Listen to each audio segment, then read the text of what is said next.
Then one day it kind of dawned on me. It was like a couple years in, I don't know how many boards we were moving out of here. It's like, oh, I own a surf shop now.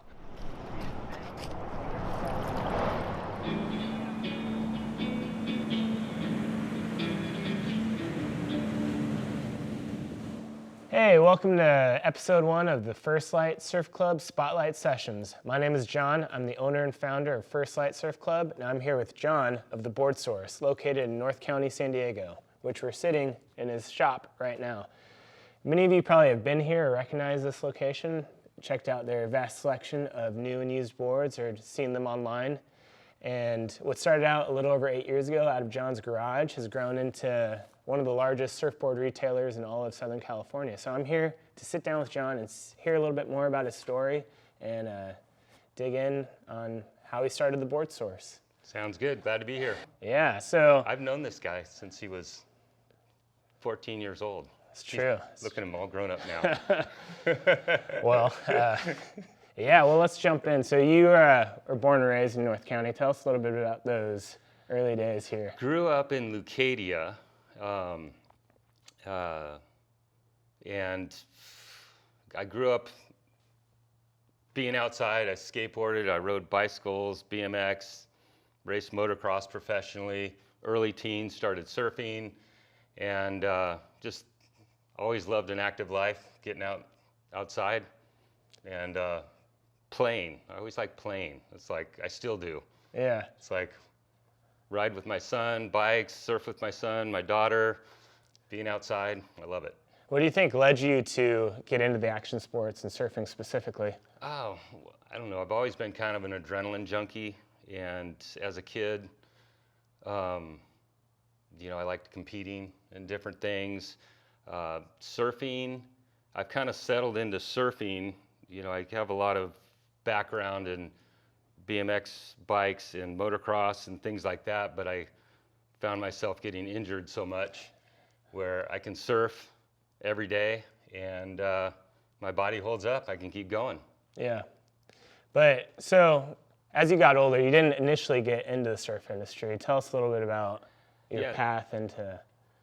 So you want me to tell the story? Tell me the story. Tell you the story, yeah, let's okay. get it. So, yeah, I mean, I had surfed a lot when I was younger, and then when I started a family, I didn't surf as much, and kind of a lot of years went by of not surfing, and then I ended up in I won't go into the details, but financially some things happened where I ended up having to move into my parents' house. Yeah. That's how financially broke I was. And it was back in Leucadia, where I grew up, and I wanted to start surfing more. Yeah. So I, being broke, I couldn't go out and buy expensive surfboards, and so I'd go on Craigslist and buy a board, surf it, and I was really surprised after not surfing very much.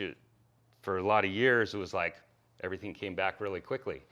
And which I remember, because you had kids at the time. You were... I was raising kids. Yeah. And I remember we were friends on Facebook, and you had posted something like, haven't surfed in 15 years. And I see you like getting barreled or something. I'm like, what the heck? Like, who is this guy? Yeah. But so I was thankful that I could still, surf. And so I quickly became re-addicted to surfing again. Yeah. And so I was experimenting with different boards, trying new things, and since I couldn't afford boards, I would find a deal on Craigslist, try it. If I liked it, I'd surf it for a while. If I didn't like it, I would just resell it on Craigslist. Yeah. And so at the time, I was trying a lot of different boards. I'd buy something, and I found out when I resold it, I made a little bit of money.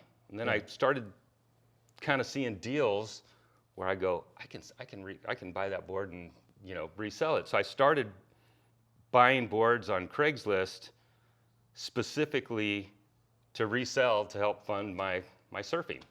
And even before that, I used to go to garage sales. I would go hunt all the garage sales and find out which ones had surfboards, and I'd drive all around and get garage sale boards really cheap, and I'd fix them up and resell them. And this was all in my parents' garage. I knew how to do ding repair and clean boards and all that kind of stuff. So I would buy these boards, resell them. Next thing I know, it's like, I'm actually kind of making some money doing this. Yeah. And people were stoked because it was like, people hate selling their boards. Yeah. And so I started advertising. This was solely on Craigslist that I buy boards and people can trade in boards for other boards. And so all these people that hated dealing with selling their boards would come to me, sell me the board. Of course, they understood I needed to make a profit. Yeah. But they appreciated it. And so slowly over time, whatever little bit of money I made on the boards, I would reinvest to buy more boards. Yeah. And so I think that's one of the things that kind of blows my mind about this business and where it is now is like, it's not like I had any money to start it. Yeah. And the other thing, as the business grew and developed, I kind of realized, oh, I can actually do this as a business. Yeah. I didn't intend to start this. I didn't have this great idea, I'm going to start the board source. It's like, no, I just flipping boards in my garage. And in the meantime, I got to try a ton of cool boards. I met a lot of cool people. A lot of my knowledge of surfboards and stuff was just from conversations I had with people. Yeah. And I mean, everybody knew something about surfboards that I didn't know. Yeah. So about different shapers, surf history and stuff. So, I spent, every day in my parents' garage talking to cool people. Yeah. People that seemed to really appreciate what I was doing. And so then, want me to keep going? You're doing the whole interview right here. No. So then what happened was. Well, let's. We don't want to. Okay, I can go. I can keep going. But So go ahead. yeah, let's dial in a little bit more on the early days. Okay. What sort of boards were you looking for in those days? Just boards that you wanted to ride, or?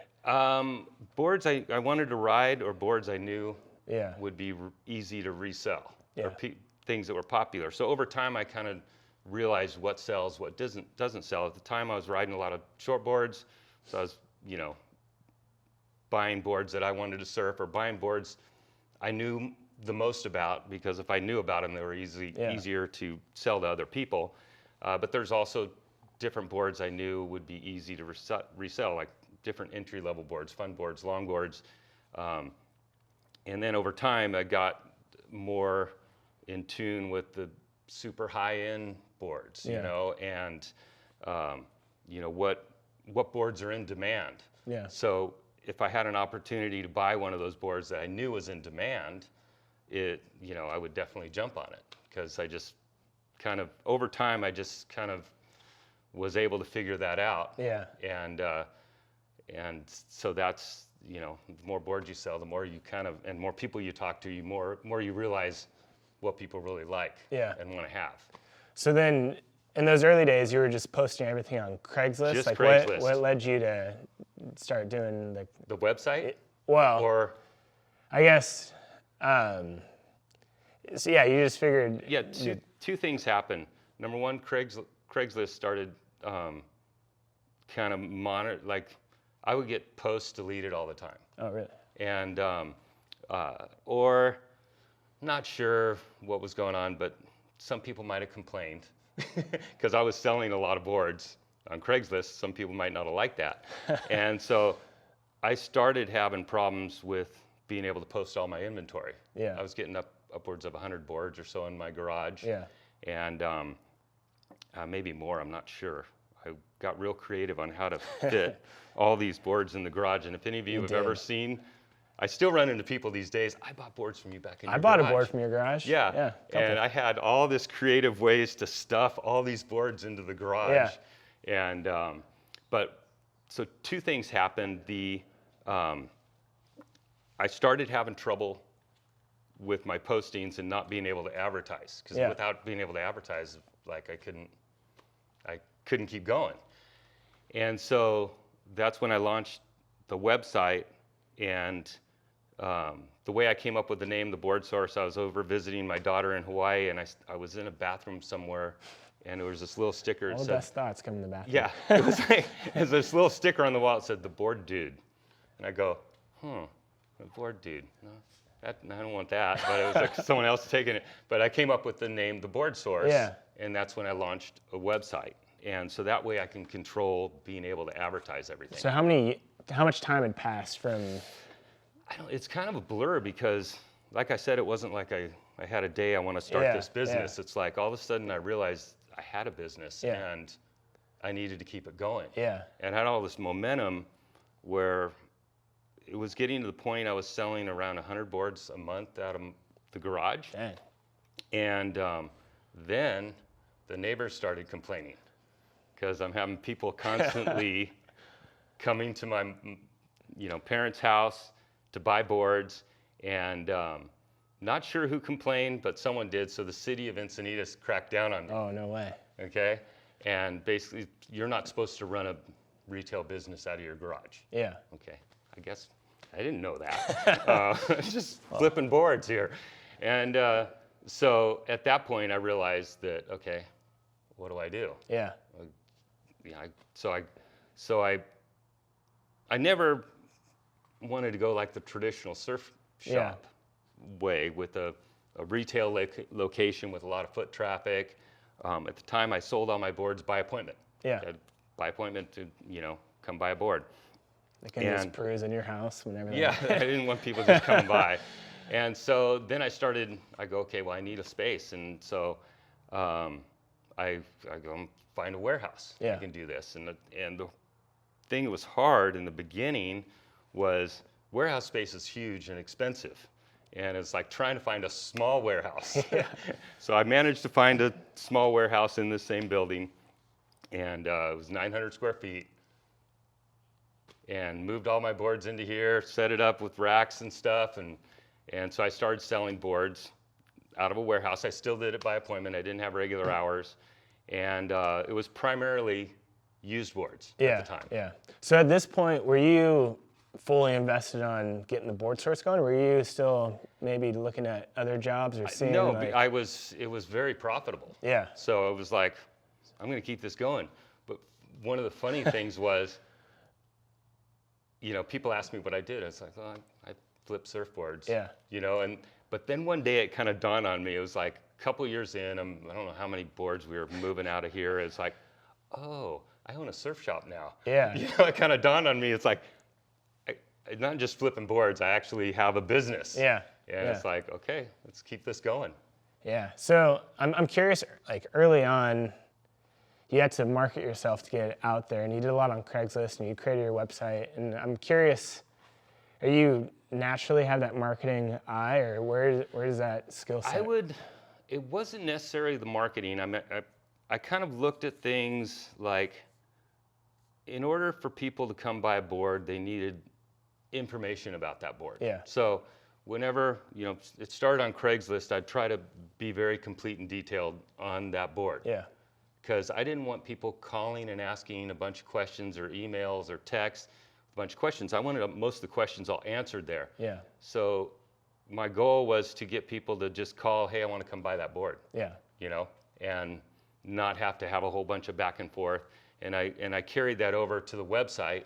And one of the things that's, I think, kind of unique, not very many companies do it, is basically every board we have in our inventory is on the website. Yeah. And we update it constantly. So it's like keeping information accurate was part of it, and making it easy for the person to know if it's the board they want.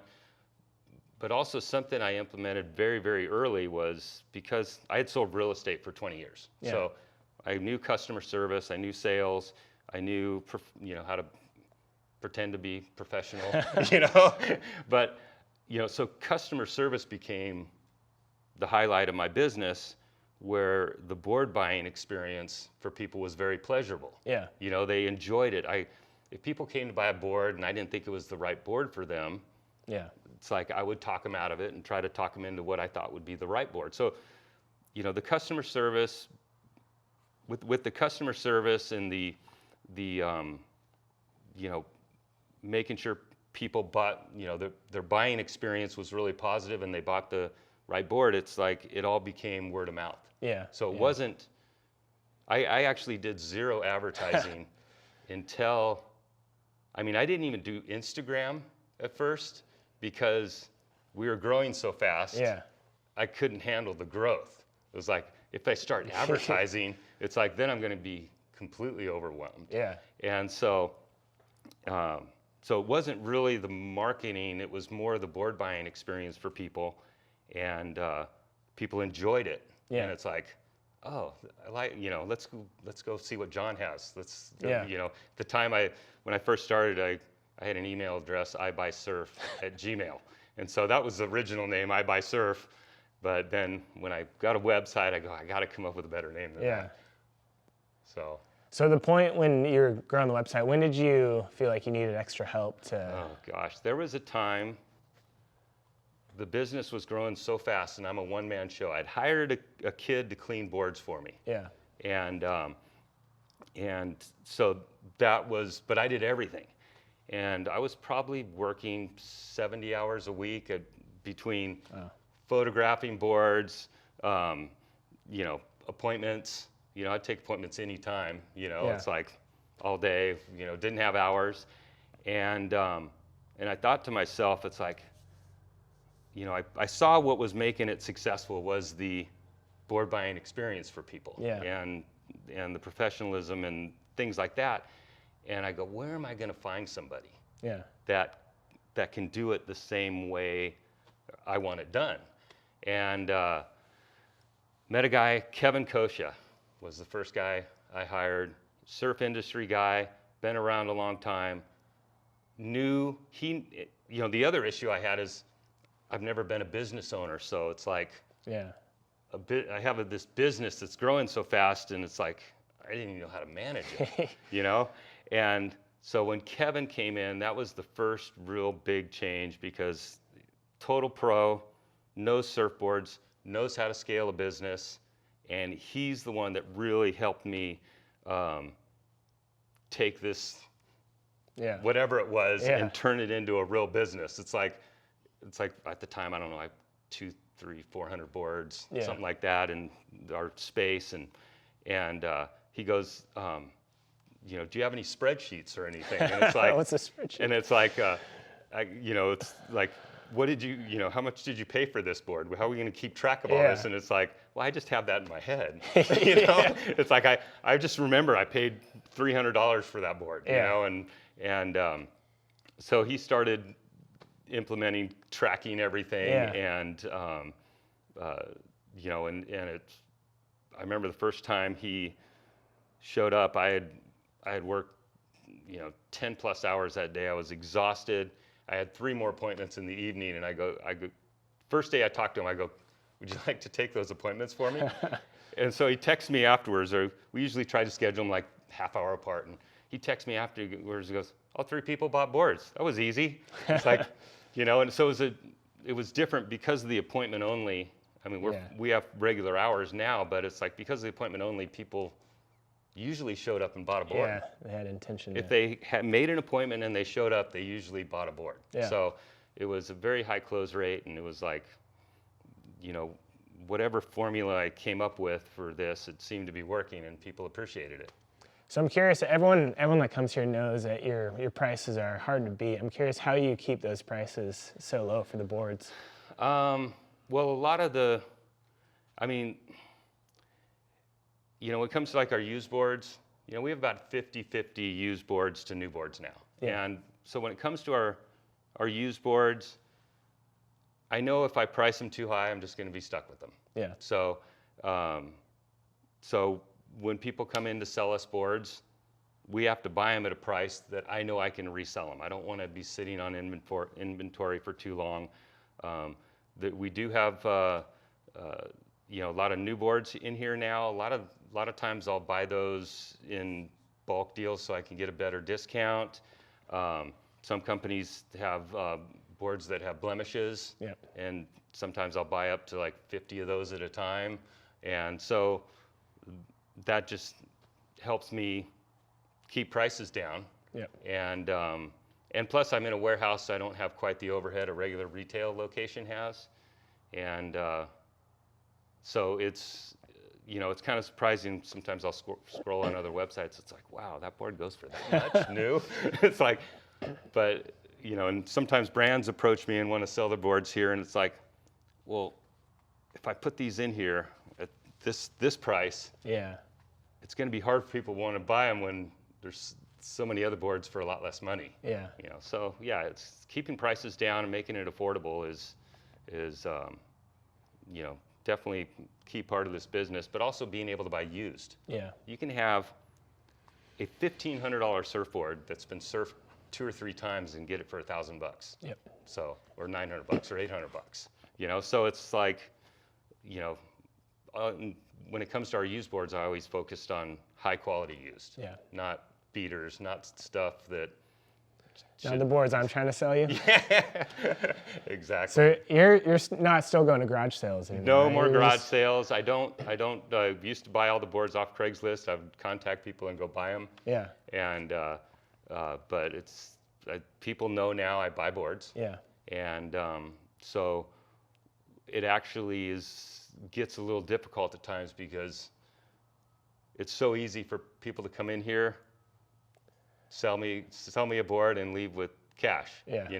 And so we actually have to turn away a lot of boards because it's like either too hard to sell or we just can't fit them. I mean, right now our inventory between the showroom and our processing area, we probably have 750 boards, and that is max. All of our racks are full in here. All of our racks are full in our processing area. Let's clear out some of those racks, people, so you can buy more boards. So my original spot was the first garage I moved into. So we still use that for shooting all the photos, cleaning boards. I have a ding repair guy. So if a guy brings us a board that has a ding, we're always going to make sure it's repaired and watertight before we resell it. So it went from a one-man show to I got quite an awesome team now. How many people do you have now on the Board Source team? 6. So, and they all have different responsibilities, but I still have a couple of young guys that come and clean boards. And then I have 4 main people. I have JP St. Pierre from Surfy. Local legend. The dude's a surfing encyclopedia.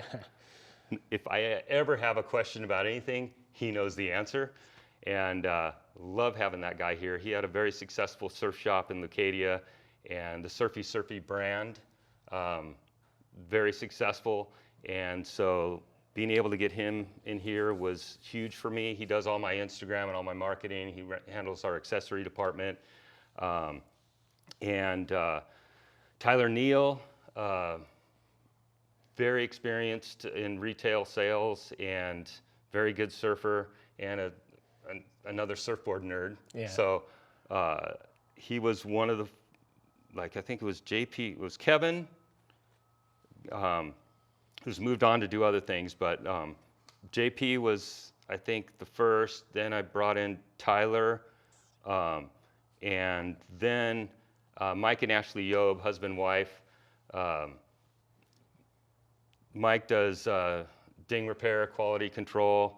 Ashley does the website and our shipping department, but all of them still do sales.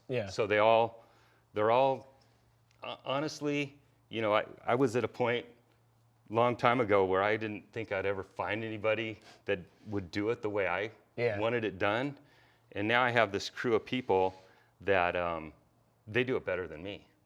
Honestly, they crush it. It's like I try not to get in their way because they're all enjoying this what they do. And this business, and it's like I have this team of people that has helped me take this business to the next level. So you're not working 70 hours a day anymore? No, I don't. Or a week, or whatever. I'm still very involved, but it's not like it used to be. That's for sure. And I can go on a surf trip with my girlfriend, and I don't receive one phone call from anybody big with team. questions because they actually know how to run this business better Yeah. than I do, and I appreciate them so much. They've really been able to take this business to a level I'd never thought possible. Yeah, like if you could tell yourself 8, 9 years ago that you'd be in this position you're in now, like, would you? I wouldn't believe it. Wouldn't believe it. I wouldn't believe it. Yeah. So I still love to surf every day, so that was always a priority for me. And it was funny when I used to do the appointments.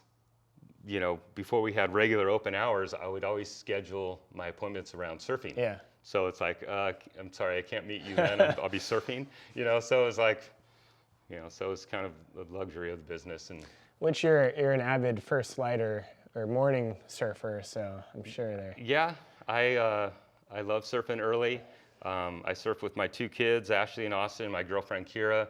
We meet up first thing in the morning, usually in the dark, and a lot of times you're always there. It's the best time to go. Best time to go. Hey. Love it. And so yeah, I love surfing early because it kind of sets up my day. Yeah. Sometimes if I wait, like say I can surf later, Yeah. sometimes I'll get busy and I won't go surfing or it'll get blown out or something. So it's like if I get up every morning and surf early, Yeah. I get it done. I feel good, get my exercise, Yep. and then if I have time later on in the afternoon, Yeah, it's you still can always glassy, I surf can go twice. surf Yeah, again. exactly. So yeah, I love surfing Exactly. early. Early and often. Yeah. So what do you think is one of the main things that sets the Board Source apart from other surfboard I retailers? would say the inventory, we have, very large amount of Yeah. inventory. All of our focus is on surfboards. Yeah. And, what was the question again? What sets it apart? Sets it from- apart, okay. The Is it- fact that it's in a warehouse, our inventory, our volume of inventory, I don't Yeah. know how we compare to other surf shops, but I know we have a pretty big volume of surfboards to Yeah. choose from. The customer service, I'm not saying they don't get it at other surf shops, but it's always been a priority, and everybody that comes here seems to really, really appreciate it. Yeah. And so I kind of feed off that. It's Yeah. like, it's like I sold real estate for 20 years. It's stressful. Yeah. Don't recommend it. But I enjoyed it at the time because that's what I was doing. Yeah. But it's like buying a house is stressful. When people come in to buy a surfboard, they're stoked Yeah. when they leave with that new surfboard. And I always felt kind of disappointed if I didn't have the right board for them. Yeah. If they showed up to buy a board and I didn't have the right board for them, I felt like I totally bummed them out. It's like I ruined their day. I wanted to buy a board and John didn't have it. And so it's like, yeah, so that experience of seeing people, I mean, it's fun to buy a surfboard. I Yeah. still get Yeah. excited about a new surfboard, so being able to share that with people and see people's experience as they came in and left with a new board, it was energizing. It was Yeah. fun. It was Yeah. exciting. It was like, it was stress-free. Yeah. It's like, and it was like, Good job right there. it's not like I'm a dentist. People don't want to go to the dentist, You need to, but it's like, come buy a board. They're Yeah. stoked when they leave. I see them out in the water surfing. Yeah. Everybody. Same customers come back over and over again. People come in and, oh, my friend told me about this place. I didn't even know it was here. Yeah. So we're kind of hidden in a warehouse. Yeah. And so it's like, still not everybody knows we're here, but it's Yeah. all been word of mouth, really. So there's one thing I wanted to bring up. So obviously I did a little bit of my research, and Okay. the Board Source has 4.9 stars on Google, which is great. But there's one review in particular. It's a 2-star review. Was it 2? It was 2-star. It Was your, it 1 star? I know exactly what you're talking about. And I just want to give you a chance to redeem yourself, because Okay, I will. You want me? I'm gonna read the review. No, please. I'm gonna read Okay, the go review. ahead. It starts out nice. Okay. So I won't say the name, but they have a good selection of boards, which you do. They've been here many times, Yeah. so they keep coming back to see your selection.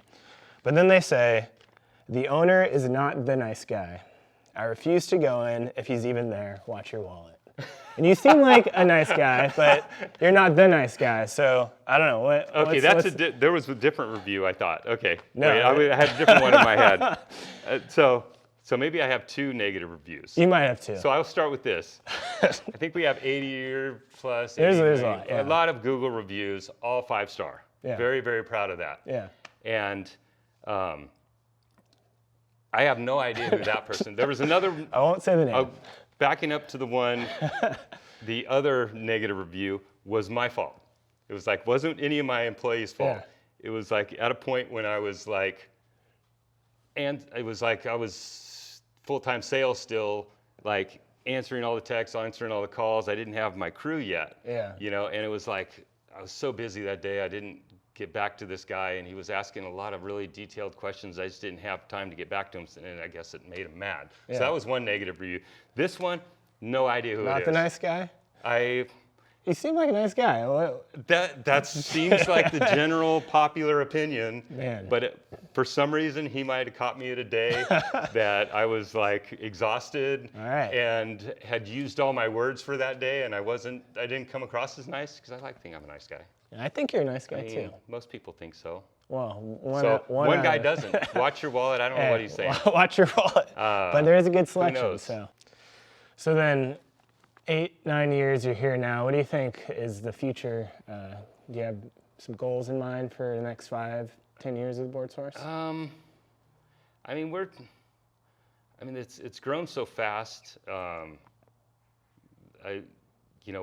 It's mainly just refining what we're doing. Yeah. You know, it annoys me if I bought a board a year ago and it's still here. Yeah. Okay, I like boards, so it's like, I don't want to buy that board again. You know, so refining our inventory. I want, our inventory to be all boards that move through fairly quickly and are the boards people want. Yeah. So I got to keep up with whatever certain trends are going on, what's popular. But right now, the one thing we're really trying to build is our online presence and being able to ship boards. Yeah. East Coast, Hawaii, Northern California. We're figuring it out.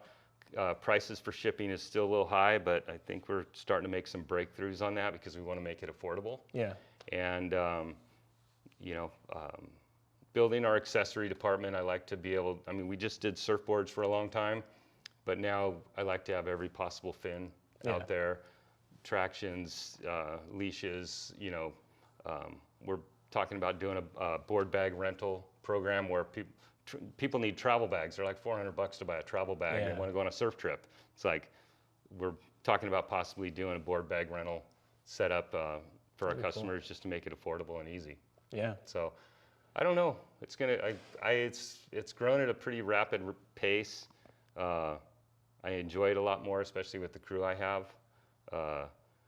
It was getting pretty exhausting for a while there, but I feel this kind of sense of relief because I feel like I just got this crew of people that run this place so well, and I couldn't be more stoked. Yeah, your team's awesome. My team is good. They all know more than I do. So you need to surround yourself with smart people. So this is the third building that you've grown into. Yes. Do you see yourself growing into an even bigger warehouse space? I don't know. People talk about, do you want to start a second location? Yeah. And I don't know. And we still are constantly struggling with having too many boards and not enough space. So we'll see what happens. Not sure. Yeah. All right. I just don't want to. I love our location here, and so it's like trying to find bigger down square. some And walls moving's no fun. Well, I heard about the incident last time you moved. You threw out your back. I threw out my back. Yeah. It's tough getting old. It sucks. I just want to keep going. Yeah. So as a successful business owner, do you have any advice or tips for someone who might be looking into starting something of their own? It's kind of hard to think of myself that way because I feel like I've just surrounded myself with really awesome people that help me get to where I'm at. Yeah. And, but I started with an idea, and it was doing something I loved. Yeah. So obviously enjoying your work is a big plus. Yeah. If you got to work, it's nice if you can enjoy it. So I got a tremendous sense of fulfillment from this because I just saw how many people were getting stoked buying boards. So doing something you loved, something you're passionate about, and something there's a market for. Yeah. Which, can't say I had this master plan, but it's kind of work. I kind of love where it's gone. Yeah. Nice. Well, I think that's. Is that it? I think that. I good? don't know how long we've been chatting, but I don't feel know like, either. But I've exhausted everything I've come to bring to you. So. well, thank you for having me, and I appreciate what you do. Keep the stoke, keep that morning First Light crew Oh yeah. going. And it gets a little tough when we're breaking out our hoods and beanies. I mean, hoods and booties and gloves and stuff. But I still love it. Yeah. No, I'm right there with you. That sounds good. So. All right. Well, that wraps up our conversation with Jon Faure, the Board Source. So check out their shop if you're local, or their online boardsource.com, and then be sure to check out First Light Surf Club. Follow us both on Instagram, and we'll see you next episode for the next Spotlight session. Thank you. Thank you. Yeah.